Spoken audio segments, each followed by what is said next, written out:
everybody, and welcome to Taking Control, the ADHD podcast on rashpixel.fm. I'm Pete Wright, and right there is Nikki Kinsler. Hello, everyone. Hello, Pete Wright. And welcome back.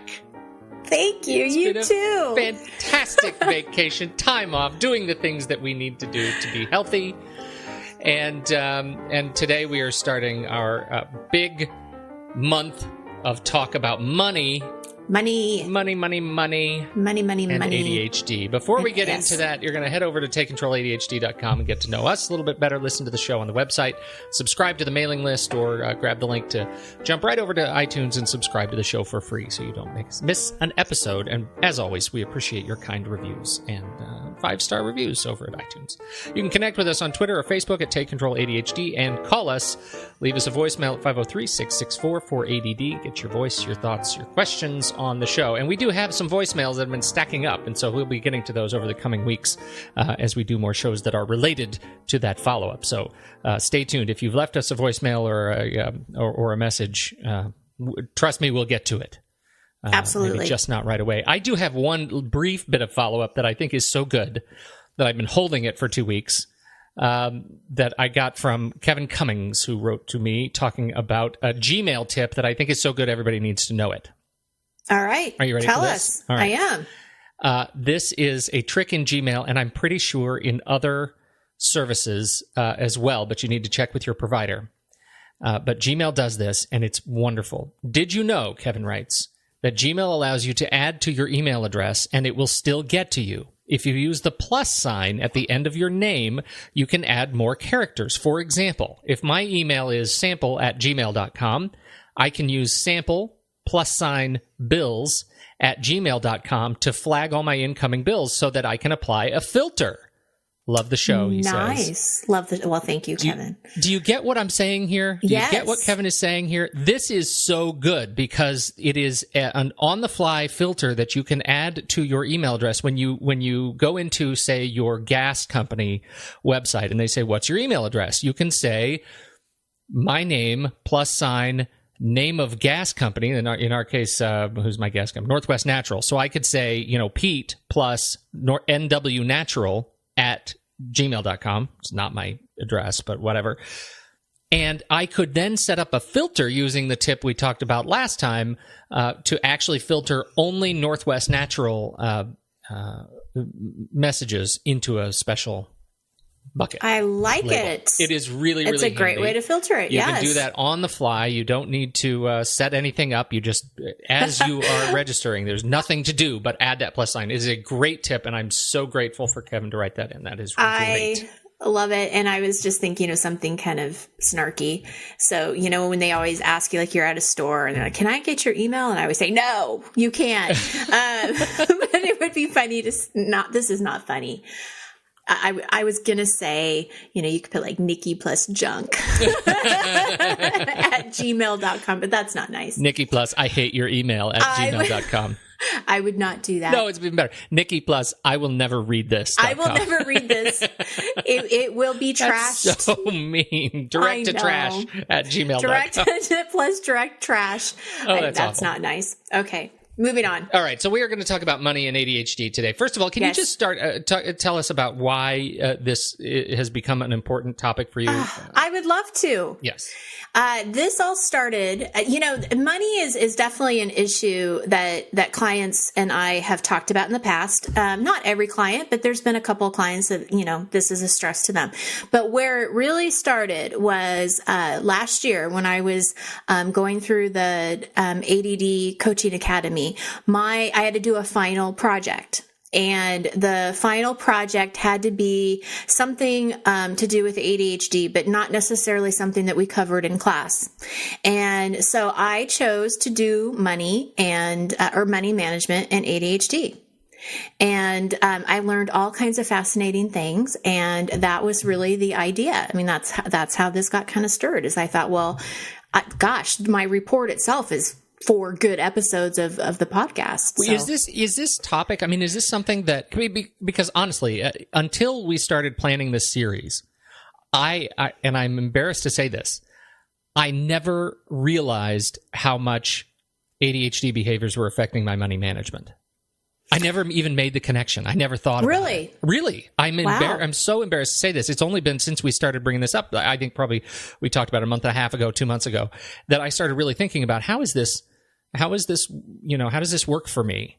What's my relationship like to money as a result of how my brain works? And I'd never made the connection. Well, it's interesting. And you're probably not the only one that's never made that connection.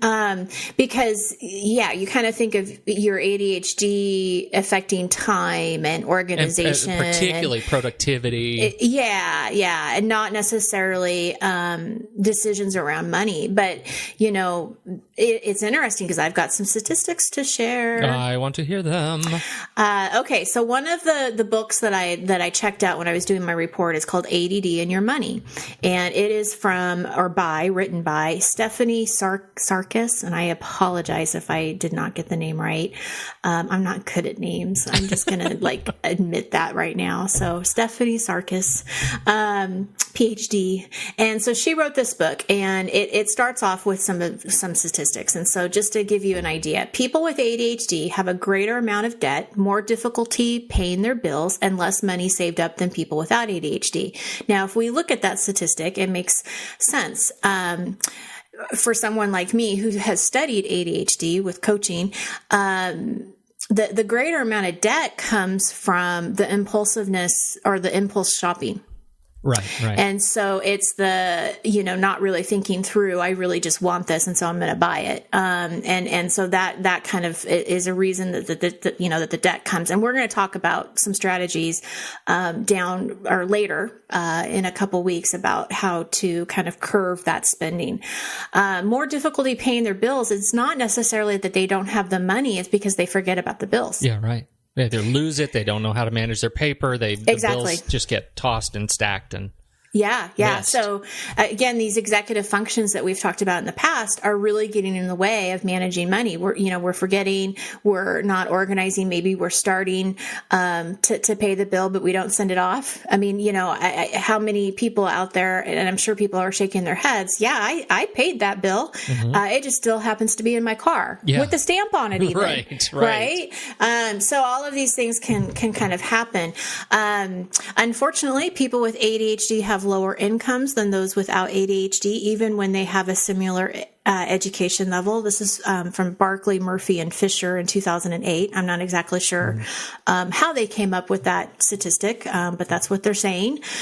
People with ADHD also miss more days of work due to unofficial absences. Absolutely can see this. Yes, absolutely. People with ADHD are more likely to take risks that lead to a loss of money. We're talking like gambling? Or betting, probably. Probably making investments. Yeah. Somebody like I know my husband and his cousin, they love talking about the stock market and what's hot and everything. And so you can imagine if you don't have that pause button in front of you, you get really excited and you're just I'm going to buy this stock, without really thinking what that could really mean. In my class, I learned that people with ADHD are 2/3 more likely to be fired from jobs, 3 times more likely to impulsively quit jobs, and 50% more likely to have changed jobs in a given period. Now, these statistics clearly show that there is a challenge around money, and kind of answers that question that you were saying, like, oh my gosh, this really has a connection. Mm-hmm. And unfortunately, as some people know, the consequences can be, very, very severe.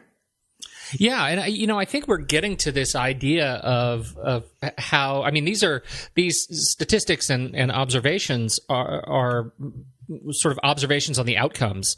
But for me, what it really comes down to is how I think about money. Can we talk about some of these kind of belief systems that go into impacting ADHD and money? Yes, absolutely. And this is when I was doing my project, when I was in coaching school, like it's kind of funny to say that, but when I was in coaching school, we talk about beliefs. We talk about limiting beliefs, because that's a lot of what gets in people's way when they're trying to move forward, is they believe a certain thing. something that they've either been told or they've just been telling themselves. And so some limiting beliefs around money could be that you feel like you've never been good with money, therefore I'm never going to be good with money. I can't stick to a budget. As soon as you hear as soon as you hear yourself saying I can't, that is the time to really evaluate what it is that you're saying, because most likely it's a limiting belief. This is so big. I have to jump in because I have the thing I've been thinking about. I'm sure smarter people than me have come up with a better way to frame this. But the thing for me is the halo of negativity. Because I think that those who are struggling with ADHD, I'm speaking for myself, when I say things like I really struggle with managing time and attention. I really struggle with focus on the things I want to focus. I struggle with, or I can't manage my calendar, my time, right? These things that I've had to really fight to get a hold of over the last, 5-6 years. That there is a halo effect to that kind of language, and it makes it so much easier to say I can't keep up with the bills, I can't manage my money, I'm terrible with money, when I'm already accustomed to saying I'm terrible with time. Yeah. Right? Yeah, I'm terrible. And then from there, it's like I'm terrible with relationships. I don't focus on making the commitments or living up to the commitments to my friends and my spouse. Like that halo of negativity is huge for me. Well, and it's a domino effect because, like you said, and then it starts to spill into all areas of your life, and then it really stops you. It really becomes a roadblock of moving forward. Because if we can't get past, the I can't to wow, but what if you could? Yeah. Yeah. What would that open up for you if you could? And so let's just explore that possibility, of what that would look like, and trying to shift that negative to positive. And that's what we do in coaching is, I ask those questions, what if you could? What if you were good with money? How would that change?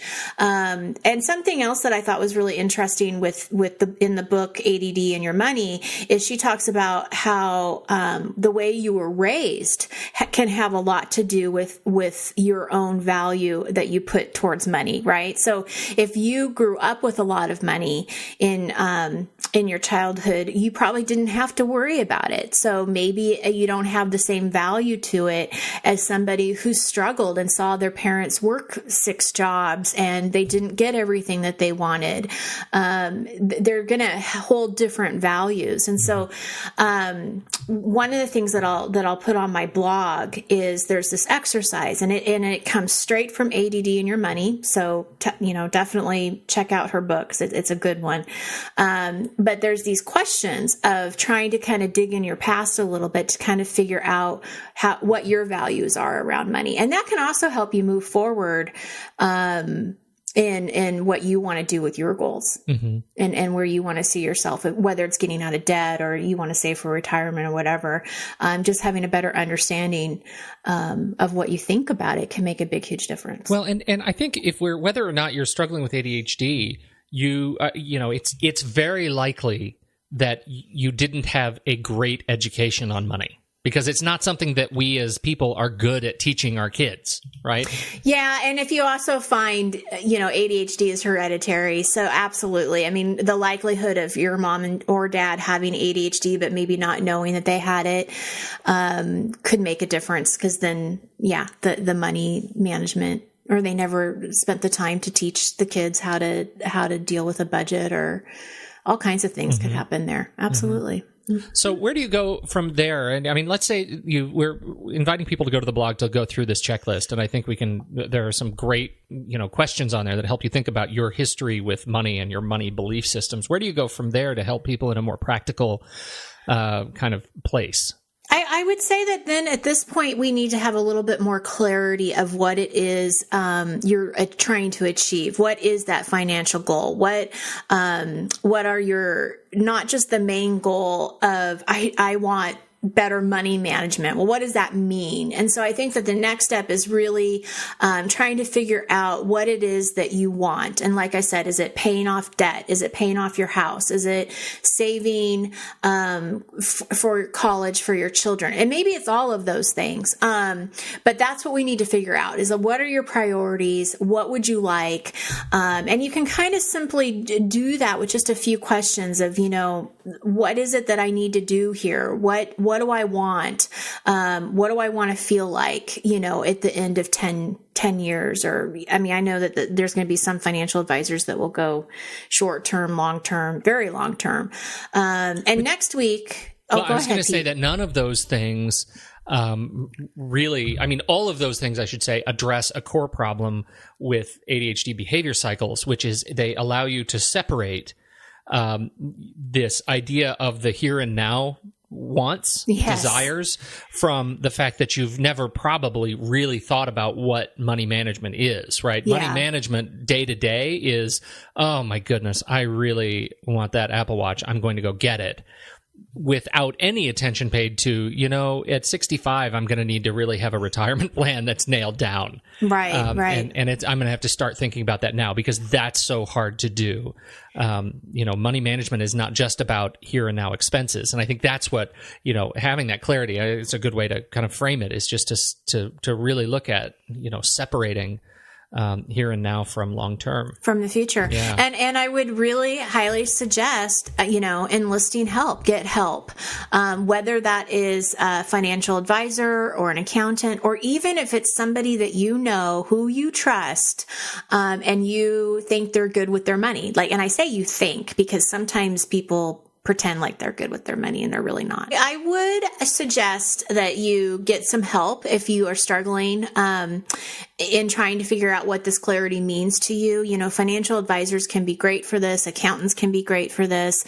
Even somebody that that you think, seems like they're managing their money pretty well. Ask some questions and get an idea of how they do things. I know, Pete, you have a great way of managing your bills. We've talked about it on the show. And I'm going to bring that up to you or ask you to talk about that again in a different show, in a couple weeks. Mm-hmm. But I think it's good to kind of figure out who is around you and what kind of support, can you get, because you don't have to do this by yourself. Cause that's when it becomes really overwhelming. You go and you buy a book, how to set a budget or how to get your money in order. And it's just confusing. Mm-hmm. Because you're not working with your data. Right. You're working with you've got to have that, particularly with money. I think it's important to just be able to look at your numbers and have somebody with you that you trust that can look at your numbers. I'll tell you, this is one of the reasons this whole clarity discussion is such an impact on me is because it puts such, it's like putting a puzzle together of my youth. Mm-hmm. I am one of the many, many, many, many people in this country who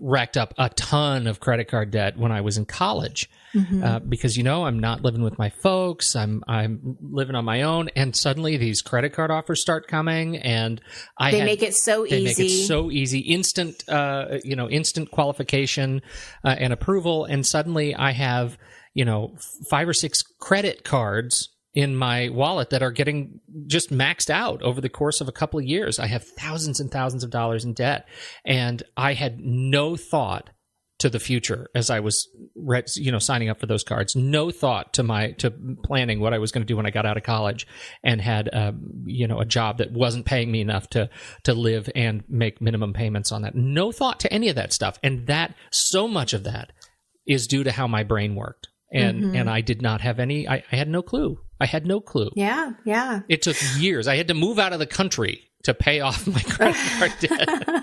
It was big sacrifices to make that work. And so I think this is so important. Well, and it's interesting because this also brings up a memory that I had with my husband before we were married. We were just dating, because usually you date before you get married. And I could have sworn you guys were arranged. No, we weren't. But this goes back, my story goes back to kind of the value that you put around money and how you grow up, because we were dating. He got a bonus from his job and he immediately invested it. He didn't spend a dime He took the check and he invested it. And I looked at him like he was crazy. I was like, really? You worked hard for that. You should like go buy yourself something, you know?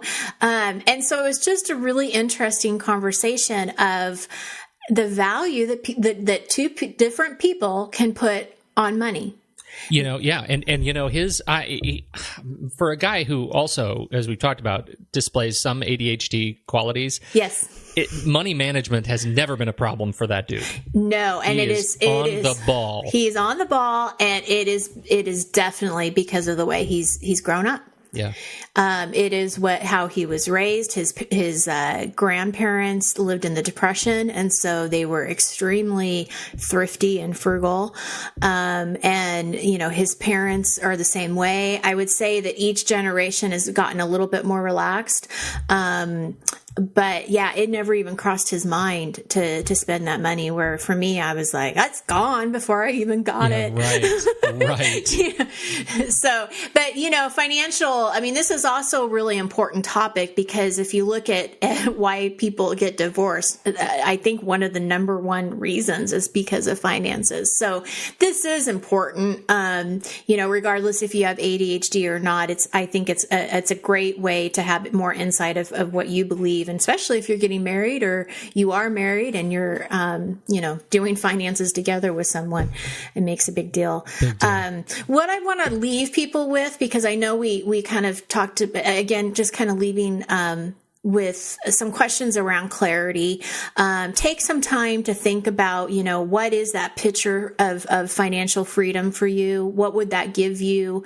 What's getting in the way right now of that, achieving that freedom? What resources do you need, to help you with your goals? And if you can, what is that first step? Maybe it is calling a professional. Maybe it is, you know, figuring out exactly how much debt you have. I don't know what that is, but I think that sometimes can be a really good starting point. Next week, we'll talk about some specific strategies around money management, but this week is definitely about just getting a better understanding of your values and what you think about it. And then we'll move forward. Outstanding. Yes, good stuff. Great stuff. So thank you all for tuning in, downloading, listening to this episode. You know, we've got, as Nikki said, we've got several more weeks of this stuff, and it's really important. So, you know, even if you think you have your head around your money, just stop and be reflective and really think about how you manage your bills, how you manage your finances and your long-term plan, and see if you can uncover some ways you could improve too. We all could use it. So there we go. On behalf of Nikki Kinzer, I'm Pete Wright, and we will catch you next week on Taking Control, the ADHD podcast.